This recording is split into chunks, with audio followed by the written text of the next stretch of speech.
South ఇండియాలోనే biggest sorry store మన Varahi silks మన విజయవాడ ఎంజీ రోడ్ లో డిసెంబర్ 4వ తారీఖున ఘన ప్రారంభం. కానీ ఆ స్విమ్మింగ్ పూల్ దగ్గర బట్టలు అది పెట్టకుండా ఉండాల్సింది, అప్లోడ్ చేయకుండా. అదొక్కటి అనిపించిందండి నిజంగా కదా కదా అనుకోలేదు, అంతా రియాక్ట్ అవుతారు అనుకోలేదు, కానీ ఘోరంగా రియాక్షన్స్.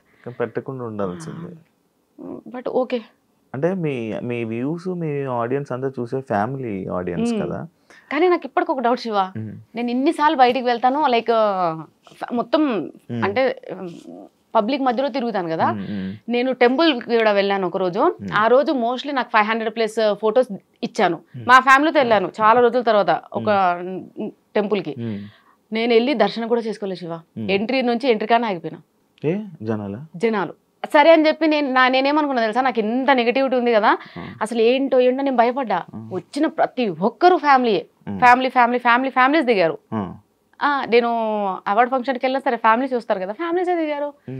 సో చాలా మంది పాజిటివ్ గా వచ్చిన వాళ్ళు కూడా చెప్తారండి. చాలా నెగిటివ్ కామెంట్స్ వస్తాయి, ఏం పట్టించుకోకండి, ఎవరేం సుఖం కాదు, ఎవ్రీబడి ఎవరి స్టైల్ వాళ్ళకు ఉంటుంది, ఓన్ స్టైల్ ఉంటుంది. సో దాన్ని మీరు మార్చుకోవాల్సిన అవసరం లేదు, కాకపోతే కొంచెం జాగ్రత్తగా మేడం. చాలా మంది ఇవైతే చెప్పారండి. సో నాకు అప్పుడు కొంచెం కాన్ఫిడెన్స్ వచ్చింది. ఓకే, నా వీడియోస్ అన్ని కూడా చూసేది ఫ్యామిలీ ఆడియన్సే కాబట్టి, స్టార్టింగ్ నుంచి ఫ్యామిలీ వాళ్ళే కాబట్టి కొద్దిగా మనం కూడా ఇది తగ్గించాలి అని నేను కూడా ఫిక్స్ అయిపోయాను. అసలు ఫాలోయింగ్ అంటే ఏంటో తెలీదు, సెలబ్రిటీ స్టేటస్ అంటే ఏంటో తెలీదు. అలాంటి మీకు ఒక సెలబ్రిటీ స్టేటస్ అండ్ ఒక మంచి ఫాలోయింగ్ వచ్చిన మీకు ప్రమోషన్స్ లేకుండా ఒక మంచిగా ఇదే ఇన్ఫ్లుయెన్సర్గా ఉండిపోతే బాగున్ను అని అనిపించలేదా ఇప్పుడు? అసలు ఎందుకు ప్రమోషన్స్ వదిలే అని అనిపించలేదండి. ఎందుకు ఊరికే రీల్స్ చేస్తూ అప్లోడ్ చేస్తూ వ్యూ, దానివల్ల ఈ సోర్స్ ఆఫ్ ఇన్కమ్ జనరేట్ అవ్వండి. ఊరికి ఒక స్క్రీన్ పెట్టుకొని చేయడం, ఇన్స్టాలోకి దిగిందే ఇన్కమ్ కోసం, అట్లా అంతని కాదు, జస్ట్ డైవర్షన్ కోసం.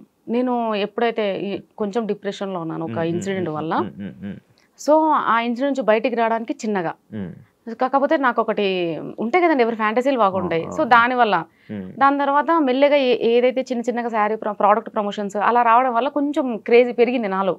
ఆశ, మనిషి అంటేనే ఆశ, ఎవరికి లేదంటే ఆశ, ఆబ్వియస్ గా అందరూ ఆశ ప్రతి ఒక్క మనిషికి ఉంటుంది. ఇది ఎవరు యాక్సెప్ట్ చేయరు, బట్ ప్రతి ఒక్కరు ఉంటుంది. నాకు ఆశ పుట్టింది. సో అక్కడ నుంచి నేను స్టార్ట్ చేశాను ప్రమోషన్స్. ఇప్పటికి 3 years అయింది, చేస్తూనే ఉన్నాను. కానీ ఊరికి ప్రమోషన్స్ లేకుండా అలా అంత పెట్టలేమండి టైం. అంత టైం ఎవరు వేస్ట్ చేస్తారండి? ఏదైనా జాబ్ చేస్తూ మళ్ళీ కూడా ఏదో ఈవినింగ్ అవర్స్ టైం పాస్ గా నా ఫాలోవర్స్ ఎంటర్టైన్ చేయడం కోసం ఇంకేదో చేయొచ్చు. కానీ ఏ పని పాట లేకుండా ఖాళీ కూర్చొని ఊరికి పద్దాక కెమెరా పెట్టుకొని ఏది లేనప్పుడు ఎందుకు? అయితే నెగిటివ్ కామెంట్స్ నెగిటివ్ ని యాక్సెప్ట్ చేస్తారా? ఆబ్వియస్ గా యాక్సెప్ట్ చేస్తాను. పాజిటివ్ ని అలాగే యాక్సెప్ట్ చేస్తాను, నెగిటివ్ కూడా యాక్సెప్ట్ చేస్తాను. అది కూడా కరెక్ట్ చేయాలి కదా. ఏం పట్టించుకోనండి, స్టార్టింగ్ లో పట్టించుకున్నాను. స్టార్టింగ్ లో ఒసే అన్న నన్ను ఒసే అన్నాడే వాడేవాడు ఇలా అన్నాడు సార్. స్టార్టింగ్ లో శారీస్ లో పెట్టుకున్నప్పుడు కూడా కామెంట్స్ ఘోరంగా వచ్చాయి సార్. అప్పుడు కూడా అన్నారు బాయ్ ఏదేదో. అప్పుడు కన్నా ఏముందిరా ఇందులో నాకు చదువుతారా? అప్పుడులో చదివేదాన్ని ఎక్కువ లాగా. ఇప్పుడు ఎక్కడ చదువుతావు?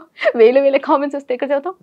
చదవలేము. స్టార్టింగ్ లో చదివేదాన్ని నేను ఫస్ట్ ఆఫ్ ఆల్ నేను ఎక్కడ ఫీల్ అయ్యానంటే, స్టార్టింగ్ లో నేను శారీలో ఫుల్ కవర్తో మంచిగా ఎంత హోమ్లీగా వీడియోస్ చేసిన, నేను ఇట్లా అంటే స్క్రోల్ చేస్తే చాలా గలీజ్ వీడియోలు అట్లా కూడా వస్తున్నాయి లేడీస్. వాళ్ళు ఎవరిని అంటలేరు, నన్ను ఎందుకు అంటారు. నేను ఊరికే మా ఇంట్లో వాళ్ళకి చూపించి నీకు ఇది చూడు ఎలా చేస్తున్నా. అక్కడ నుంచి ఇప్పుడు ఈ రోజు నా మీద ట్రాల్ వచ్చి మేము వచ్చి ఏం వచ్చినా సరే ఉండలే పక్కకు అయిపోయింది అంటే ఆ స్టేజ్కి మార్చేసారు. మీ పిల్లలు కామెంట్లు చూస్తారా? లేదండి, ఏం చూడు నేను చెప్పేస్తా, నాన్న ఈ ప్రొఫెషన్ ఇలాంటిది, నేను ఇలా ఫేస్ చేశాను, నేను ఇలా వెళ్తున్నా. సో అంతే క్లియర్ గా వాళ్ళకి ఒక నోట్ ఉంది, ఇలా ఉంటది సిచ్యువేషన్ చెప్పేసుకుంటారు. కానీ మళ్ళీ ఎందుకు ఫీల్ అవుతారు కదా, అందుకే వాళ్ళు ఒక స్టేజ్కి వచ్చే లోపల క్లోజ్ చేయాలని ఫిక్స్ అయినానండి. ఇప్పుడు ఏమేమి చదువుతున్నారు? బాబు 8th class, పాప 4th class. సో పాప నాకు పాప మీద ఎక్కువ ఉంది కాబట్టి, సో పాప ఇంకొక 2 years లో, సో అప్పటి లోపలే క్లోజ్ చేయడం బెస్ట్. ఎందుకంటే తన ఫ్యూచర్ కి ఆపేస్తానండి నేను కొన్ని రోజులకి.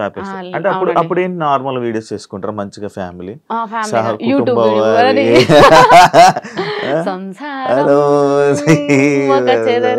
అలాంటి వీడియోస్ చేస్తూ ప్రశాంతంగా ఇంట్లో ఉంటూ వెబ్ సిరీస్, షార్ట్ ఫిల్మ్స్ కొంచెం మంచి క్యారెక్టర్ ఉన్నాయి, హోమ్లీ క్యారెక్టర్ ఉన్నాయి చేస్తాను. మీకు యాక్టింగ్ ముందు నుంచే ఇంట్రెస్ట్, అంటే ఇన్ఫ్లుయెన్సర్ అవ్వక ముందు నుంచే యాక్టింగ్ అంటే ఇష్టమా? మస్తు భయం అండి ఫ్రేమ్ లో. చెప్తున్నా కదండి, స్టేజ్ ఫియర్. మీగా ఒక్క స్టేజ్ పర్ఫార్మెన్స్ చేయలేదండి ఇప్పటివరకు. నేను స్కూల్ లైఫ్ నుంచి కాలేజ్ లైఫ్ నుంచి ఇప్పటివరకు ఒక్క స్టేజ్ పర్ఫార్మెన్స్. ఒక దగ్గర ప్రాక్టీస్ చేసినాక కూడా నన్ను ఎలగొట్టేసారు. అంటే నేను చేసేదాన్ని బట్టి లైక్ ఇట్లా ఇట్లా అలా భయపడుతూ, అంత భయం. క్లాస్ లో అంతమంది సార్ని చూసినా భయం, ప్రిన్సిపల్ సార్ని చూస్తే ఇంకా పోసుకోవడమే, అంత భయం సార్ నాకు. మా నాన్న టాప్ మోస్ట్ స్కూల్లో వేసిండు కాన్వెంట్ లో. అసలు చచ్చిపోయేదాన్ని. ఆ ఇంటెన్షన్, ఆ ఫియర్, అదంతా నుంచి నేను ఈ రోజు ఇక్కడ ఎట్లా ఉన్నానో నాకు ఒక పెద్ద క్వశ్చన్ మార్క్ శివ ఇప్పటికే తెలుసా. But thanks to them. ఎందుకంటే నేను అంత భయంగా అసలు బతకాలా, బతకంటే ఏంది, అసలు ఏంటి నా లైఫ్ ఇలా అయిపోయింది, దీనికన్నా చావడం బెస్ట్, అసలు నా లైఫ్ నాకు బతకడమే ఇబ్బందిగా ఉంటే మళ్ళీ నేను ఏ నమ్మకం మీద మళ్ళీ ఇద్దరిని కన్నా ఏంద్రా బాబు ఈ లైఫ్, అసలు ఎవడు ఇది చెప్పిండు అని నాకు నేను 100 క్వశ్చన్లు వేసుకొని డిప్రెషన్కి పోయి అదంతా అయిన టైంలో ఇన్స్టాకి ఏదో టైంపాస్గా వచ్చి ఈ రోజు ఇట్లా ఐఎమ్ హ్యాపీ. పోయిందా భయం? పోయింది శివ. కాకపోతే కొద్దిగా ఉంటుంది. ఇప్పుడు లైక్ శ్రీదేవి డ్రామా కంపెనీ ఆ షోస్ లో పిలుస్తారు కదా, స్టేజ్ మీదకి వెళ్ళగానే నేను నేర్చుకుందా మర్చిపోయి నాకు షివరింగ్ అంటే ఆగదు. ఇంకా నేను ట్రై చేస్తుంటా, వాళ్ళందరూ అక్కడ రెడీ అంటారు. అది పెద్ద షో కదా, ఎంత భయపడతాను తెలుసా. రీసెంట్ గా కూడా ఇంకా కాల్ వస్తే నేను పోలేదు. భయం పోతలేదు. డైలాగ్స్ వనకడం అది ఇంకా పోలేదు శివ. కొంచెం మైక్ పట్టుకున్న ఆటోమేటిక్ గా షేక్ అవుతుంది, వాళ్ళకి తెలిసిపోయింది. వెబ్ సిరీస్ ఎంత మందిలో Shiva, director, DOP, assistants and helpers. నేను అట్లా ఓకే 5-6 మంది 10 మందిలో నేను పులి చెప్పకూడదు. ఇంకా మా ఇంట్లో అయితే ఇంకా ఘోరం. అంటే ఇండస్ట్రీలో లైక్ మనందరికీ తెలిసిందే, ఒక అమ్మాయి కానీ లేకపోతే ఇలా వచ్చినప్పుడు ఇబ్బందులు అనేవి నార్మల్గా ఏర్పడుతూ ఉంటాయి, సిచ్యువేషన్స్ వస్తూ ఉంటాయి. కమిట్మెంట్లు అంటారు, లేకపోతే పిలుస్తూ ఉంటారు, కొన్ని చేస్తూ ఉంటారు. అలాంటి సిచ్యువేషన్ మీకు ఇంకా రాలేదా? వచ్చిందని విన్నాను నేను. ఏంటి వాస్తవం, ఏంటి చెప్పగలరు దాని మీద? చెప్పగలుగుతా, చెప్పండి. అండ్ శివ రీసెంట్గా మేము యూట్యూబ్ స్టార్ట్ చేసాము. సో అది మా క్లోజియెస్ట్ కాబట్టి మాకు అలాంటి ఇబ్బందులు ఏం లేదు. మేము మనీ జనరేట్ చేసుకోవడానికి అతని దగ్గర టాలెంట్ అండ్ ఎక్విప్మెంట్ ఉంది. నేను ఒక మనిషిని ఉన్నాను కాబట్టి సో 2 కలిస్తే మేబీ సక్సెస్ చూస్తామేమో అని ఇద్దరం మాట్లాడుకొని చేశాం కాబట్టి అక్కడ మాకు ఆ ప్రాబ్లం రావాలి. కమిట్మెంట్ ఇలాంటివి రాలేదు. అండ్ తను ఏమంటారు చాలా చిన్న స్థాయి నుంచి వచ్చాడు కాబట్టి అట్లా అబ్యూజ్ ఏం చేయలేదు, కమిట్మెంట్స్ ఏం అడగలేదు. ఒక మూవీ చేశాను, ఆల్రెడీ మూవీ చేశాను ఒకటి, police character. 6 days shoot, 6 days shoot. తను డైరెక్ట్ గా కాల్ చేసి రమ్మన్నాడు, చూశాడు. చూడగానే ఫస్ట్ తను ఏమన్నాడంటే వీడియోలో చూసి బాగా హైట్ పర్సనాలిటీ అది అనుకున్నా, చూస్తే చిన్నగా ఇంత. నేను అందులో మళ్ళా నార్మల్ డ్రెస్ లో వెళ్ళాను, శారీలో కాకుండా ఇంకా చిన్నగా ఉంటాను. ఆయన చూసి సైలెంట్ అయిపోయాడు. నేను అనుకున్న క్యారెక్టర్ కి నీ వీడియోని చూసి నువ్వు ఎలాగో ఉంటావు అనుకున్నా బందోబస్తుగా. ఏంటమ్మా ఇలా ఉన్నావు, అసలు అందులోకి ఇందులోకి సంబంధమే లేదు అని అన్నాడు. సార్ ఇప్పుడు ఏంటి సార్ మరి అని అంటే పర్లేదమ్మా చెయ్యి. తనది స్టార్టింగ్ కొత్త మూవీ కాబట్టి తను ఏది అడగలేదు. డైరెక్టర్ రాజు సార్ గారు కూడా డైరెక్ట్ గా పిలిచాడు, నేను షూట్ చేశాను, వచ్చేసాను అంతే. ఎక్కడ ఎవరు మిస్బిహేవ్ చేయలేదండి.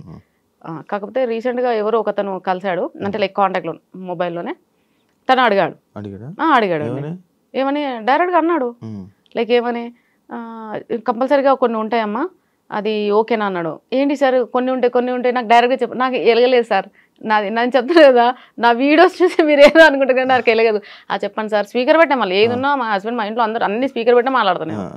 ఏ కాల్ అయినా వాట్ ఎవర్ ఇట్ ఈస్, ఈ స్పీకర్ లేకుండా నేను ఏది మాట్లాడాను. నా దగ్గర అసలు ఏ సీక్రెట్స్ ఉండవు ఫస్ట్ ఆఫ్ ఆల్, ఎందుకంటే నాకు అంత ఓపిక ఉండదు, very lazy person.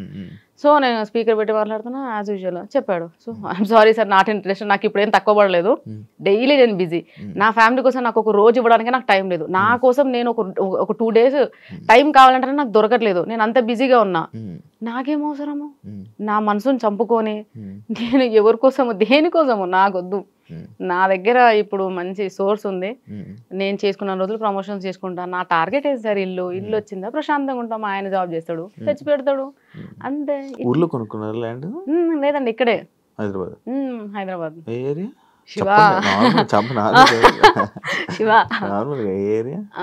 Attapur Budvel. అమ్మో మంచి ప్లేస్ లోనే కన్నారు. సో అలా బాగానే పడింది అయితే. ఖాళీ స్థలం. సో ఇంకొంచెం కష్టపడి ఇల్లు కట్టించేసి ప్రశాంతంగా ఉంటాను. అందరినీ ఇక్కడ షిఫ్ట్ చేసేది అంతే. ఇప్పుడు ఎక్కడ ఉంటారు? ఇప్పుడు ఉండేది కూడా అక్కడేనండి. నేను ఉండేదే ఏమంటారు కార్వాన్ జియాగూడ. అక్కడ నుంచి ఇక్కడ మీ ఊరు, మేము సొంత ఊరు అమ్మ వాళ్ళది మాడుగుల ఆమన్గల్ దగ్గర, అత్తయ్య వాళ్ళది ఆమన్గల్ దగ్గర గట్టిపల్లపల్లి. ఓకే, అది పక్క పక్కన పక్క పక్కనే, కానీ పెళ్ళి అయ్యాక తెలిసింది అది పక్క పక్కనే అని. అంటే పెళ్లి చూపులకు వచ్చినప్పుడు ఓ మాది ఆమన్గల్ దగ్గరే, మీది ఎక్కడ, మాది మాడుగుల. సో అట్లా వాళ్ళు మాట్లాడుకున్నారు. నేను ఎప్పుడు అంత ఆ విలేజెస్కి ఎప్పుడు ఏం పోలేదు సార్.